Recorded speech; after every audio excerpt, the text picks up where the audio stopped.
What makes us different from the rest of the world is not our rich people. Every country in the world has rich people. What makes us different than the rest of the world is not our big corporations.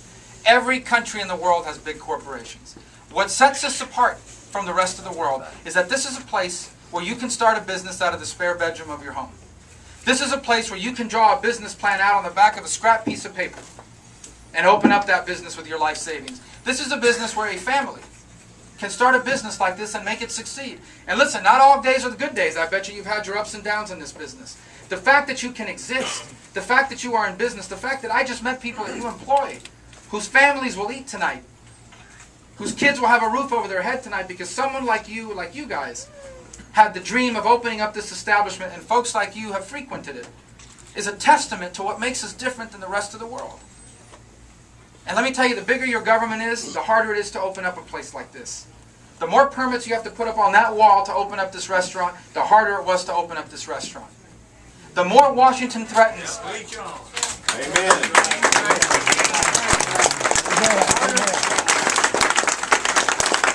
The more these politicians in Washington threaten to raise his taxes next year, the harder it is for him to hire more people.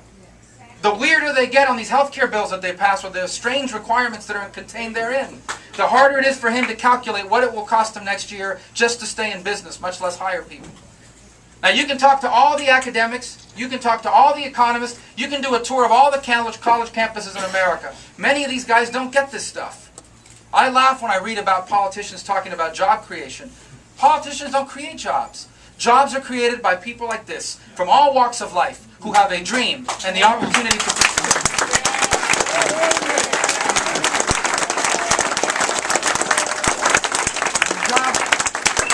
The job of government is to make it easier for them to do it, not harder. So you want to know why these guys in Washington shouldn't be in charge? It's pretty simple. Because they have made it harder.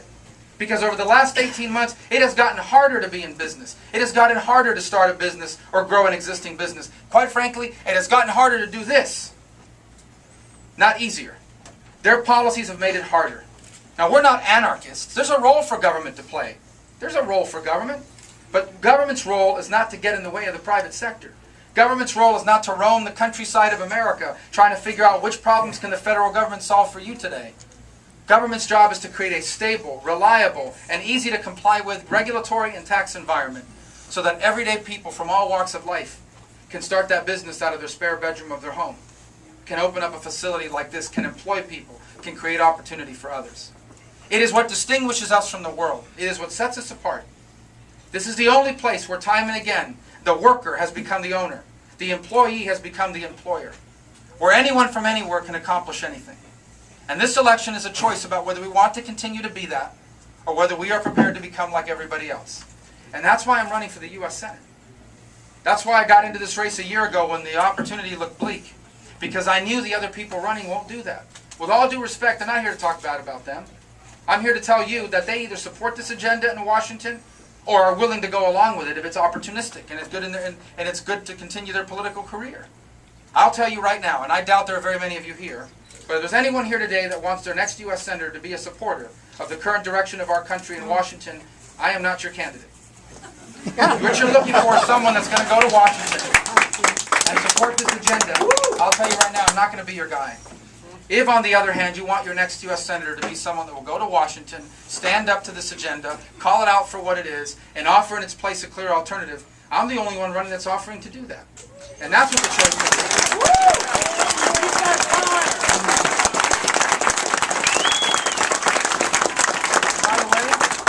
By the way, that's what the choice is up and down the ballot.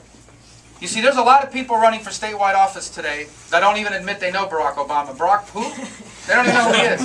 He comes into town, they won't go to events with him. But the truth is that once they get in, you know what side of the issues they're going to be on. This is not a personal thing, by the way.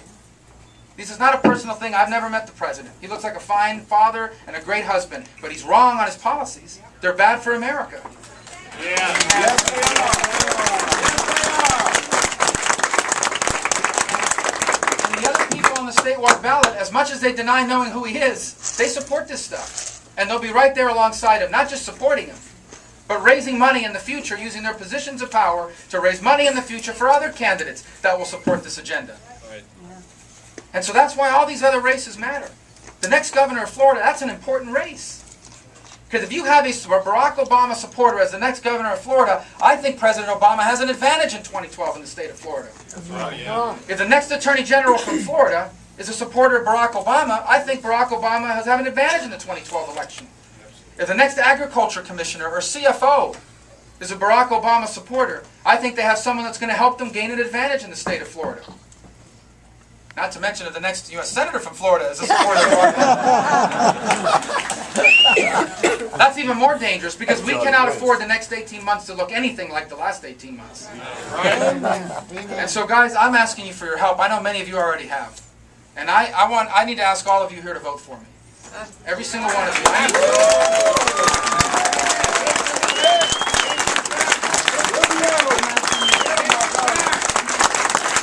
Second thing I'm asking you to do is vote for our ticket. We have a phenomenal ticket. I am proud of the men and women that I am campaigning with across the state of Florida. It is the most exciting collection. It's not just because I'm on it. I'm just telling you. It's an exciting group of candidates this party has offered in a very long time, and I'm proud to be a part of this ticket, up and down this ticket. I'm asking you to influence other people that can vote. You know people that will not vote if you don't get them out to vote. You know who they are. They agree with you. They're upset about the direction of our country, but they're not going to vote if you don't get them there. If you don't physically get them to vote, they won't go. And so we need you to do that. And that's why we need you to volunteer in our offices. This stuff matters. We've got to identify our supporters, and we've got to turn them out. And that's what the phones and the walks are for. This campaign is going to get messy the next 4 weeks. These guys are wrong on all the issues. There isn't a single issue that our opponents can win on. There isn't one. They are on the wrong side of every single major issue in America. And that is why their campaigns are turning increasingly personal and nasty, vindictive, destructive. Some of you may have seen this ad that was run against Dan Webster in Orange County, in Orlando. One of the most outrageous pieces of I don't know what it was, that I have ever seen in politics. And neither have you. You know why it's only going to get worse? Because when you're wrong on the issues, you can't make the issues the centerpiece of your campaign. You've got to engage in the politics of personal destruction. The problem is the politics of personal destruction are not going to make it easier to open up places like this. The politics of personal destruction will not keep America the strongest country in the world. And that's important, because the world is a safer place when America is the strongest country in the world. Amen. The politics of personal destruction will not allow us to leave our children what they deserve to inherit. The strongest nation and the greatest nation, the freest nation, the most prosperous nation in all of human history. The politics of personal destruction will not lead us to the right answer on this national identity referendum. I know what's going to happen on November 2nd. I believe up and down the ballot, people who fight to keep America exceptional are going to win. And the reason is pretty simple. Because Americans don't want to be like everywhere else. You see, and the governor alluded to it a moment ago, every single one of us here today, every one of us, without exception, is the descendant of someone who came here because they could not be who God meant them to be in the nation of their birth. Got that right? Woo! Every single one of them. Maybe that was you. Maybe that was you. Maybe that was your parents. Maybe that was your grandparents. All of us, at some point in our family tree, can track our lineage back to somebody who was born in a nation where the circumstances of their birth determined how far they could go in life. But they found this extraordinary place called America, where it didn't matter what your parents did for a living. If you were willing to work hard and play by the rules, you could accomplish anything you wanted to. That's who we are. That's our common identity as a people. And that's the restlessness you hear out there. That's the anger and the frustration that's out there. People don't want to change America. They want to fix it.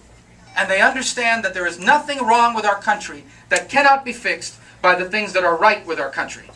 And that's what this election is going to be about in about, I don't know, 33 days.